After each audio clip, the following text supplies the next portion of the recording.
Assalamualaikum warahmatullahi wabarakatuh. Saya Nadia Sita Tami. Baik, kita masih dalam mata kuliah pengantar anatomi, fisiologi, patologi dan terminologi. Ini adalah pertemuan kita yang ke-10 ya, tentang konsep dasar ini adalah pertemuan kita yang 11, yaitu tentang konsep dasar struktur terminologi medis ya. Materi pembahasannya adalah macam-macam asal usul istilah medis, pola pembentukan istilah medis ya. Konsep terminologi artinya terminologi medis ini sistem penamaan ilmiah yang digunakan dalam dunia kesehatan agar istilah medis itu dapat dipahami secara sistematis, konsisten, dan setiap kata dibentuk dari komponen struktural tertentu yang mengikuti aturan baku ya. Macam-macam asal usul istilah medis itu komponen utamanya ada 3 hal ya. Kemarin kita sudah membahas, ada prefix yaitu ahwalan terpakai depan kata-kata, menunjukkan jumlah, ukuran, lokasi, arah, waktu, dan keadaan, dan tidak selalu ada dalam setiap istilah ya. Si prefix ini yang selalu ada adalah yang di tengah, yaitu roots atau akar kata ya. Nah, root word itu akar kata merupakan inti dari istilah medis, menggambarkan organ, jaringan, sistem tubuh atau fungsi biologis. Setiap istilah selalu memiliki akar kata. Jadi yang nggak bisa hilang itu adalah akar kata ini, root wordnya. Kalau prefixnya itu bisa hilang, bisa tidak ada di salah satu istilah medis ya. Tapi kalau root word itu pasti selalu ada.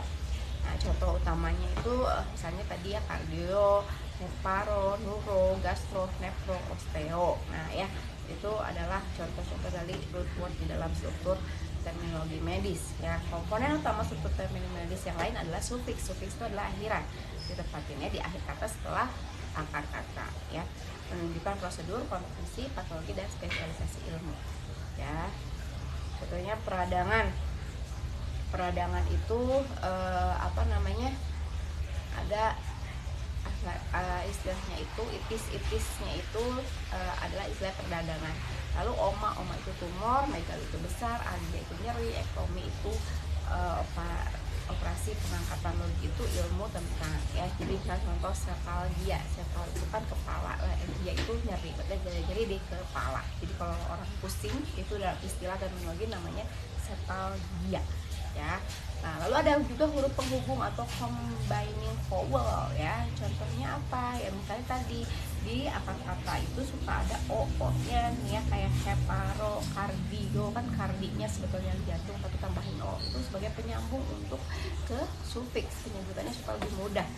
Ya misalnya neuro kardiologi gitu kan nggak enak kan kalau kardiologi, tapi ada kardiologi, arti kardinya itu jantung, logi itu ilmu, pokoknya adalah combining vowel supaya lebih mudah penyebutannya gitu. Artinya kardiologi adalah ilmu mempelajari tentang jantung ya. Pola pembentukan istilah medis, word building itu ada prefix, root, dan suffix. Contohnya adalah hipoglikemi ya, atau gula darah yang rendah. Lalu ada roots dan suffix, contohnya hepatitis, berarti ada hepar itu hati, itis itu adalah peradangan. Jadi hepatitis adalah peradangan hati. Lalu ada 2 root dan 1 sufiks, gastroenterologi ya. Jadi gastro lambung, enter itu usus, logi itu ilmu. Jadi tentang lambung dan usus. Lalu ada prefix dan root, bradikardi ya, bradi itu lambat, jantung itu kardia ya, jadi denyut jantung kayak lambat atau lemah. Kelebihan struktur terminologi medis itu, mengapa harus diatur dalam struktur prefix, root, dan sufiks? Itu pertama, mudah dipahami, maknanya dapat dianalisis, ragam dan universal. Jadi semua negara itu melakukan penyebutan sama itu yang sama ya. Fleksibel, dapat membentuk istilah baru sesuai perkembangan ilmu, mencegah kesalahan komunikasi medis, dan itu juga untuk memudahkan dokumentasi atau pencatatan ya.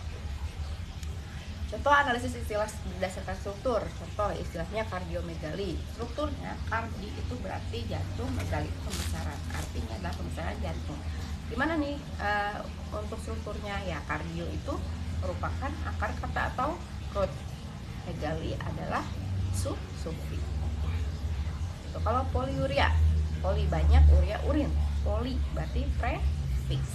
Uria adalah urin, jadi produksi urin yang lebih, poli itu banyak ya.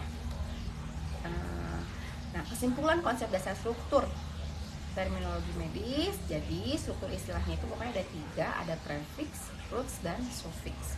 prefix itu awalan, root itu akar kata, sufiks itu adalah akhir. Dengan memahami struktur ini, seseorang dapat membaca dan memahami istilah medis tanpa harus menghafal. Jadi kita sudah bisa menebak, oh ini kardiomegali, berarti kardio itu jantung. Megali itu besar, ada masalah di pembesaran jantung, gitu ya. Nah itu akan memudahkan dan bisa menganalisis penyakit berdasarkan namanya, meningkatkan akurasi komunikasi medis. Baik, itu saja untuk pertemuan hari ini. Semoga bermanfaat. Wassalamualaikum warahmatullahi wabarakatuh.